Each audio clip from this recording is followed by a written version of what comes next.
Hey, how's it going? Welcome, or welcome back to the Horsepower Hour. Today we're going to be talking about opinions, specifically mine, on how to build the most powerful and budget-friendly small block Chevy. So you can build all this within probably about $500 or $5,500. First thing, you're going to need a 4-bolt main small block Chevy. First place to find that is a 3/4 ton 4-wheel drive Chevy truck. Most likely has that in there. So once you get that, blow that whole thing apart. I'm talking take the pistons out, take the crank out, everything. New main and rod bearings, new piston rings. But you're going to need to file down your ring gaps because we're going to end up putting a turbo on this in the end. And if you don't file down the ring gaps, it's just going to peel that ring up and just blow the top of the piston right off. And the formula for filing down your ring gaps is, I'm going to put it right there. Next, you need an RV/towing cam. Or whatever cam you decide to put in there. Cams are kind of a controversial subject to do whatever you want. I would suggest Vortec heads. Ported and polished Vortec heads.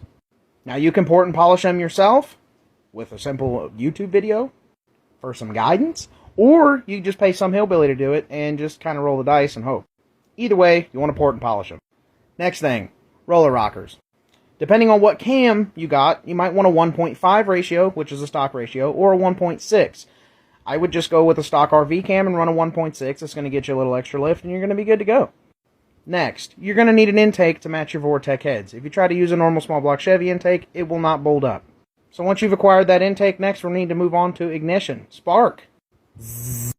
MSD. Just buy the kit, get the box, the wires, the plugs, everything. The distributor, everything. Just buy all that from MSD. It's like $900, and I get it, it's expensive, but it'll be worth it in the long run. Especially when you come to fuel, because you can put a blow-through carburetor on it, which you're going to need, some good ignition timing to go ahead and tune all that, or you could put like a self-tuning EFI on it, and, just bolt that shit on, and it'll just run better and better and better. But you have to have that digital box for the MSD, or else it will not work. Next, turbo kit. You can get a turbo kit relatively cheap off Amazon or eBay. Or you can fabricate your own shit and spend the money where it matters, buying wastegates and blow-off valves and intercoolers and charge tubes and the right turbos and all that shit. So if you can make your own headers and all that, you're going to save yourself a lot of money, a lot of time.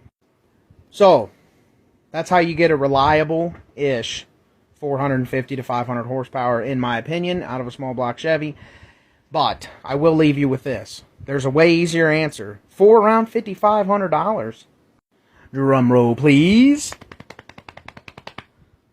You could just buy a Blueprint Engines 383 and it makes 450 horsepower. It's guaranteed, dynoed, broken in, just ready to take out of the crate, slam in your garbage, and just hold it off valve float and blow the fucking tires off everything you own. Thanks for stopping by. This has been the Horsepower Hour that isn't even close to an hour. It's actually 57 minutes short of one.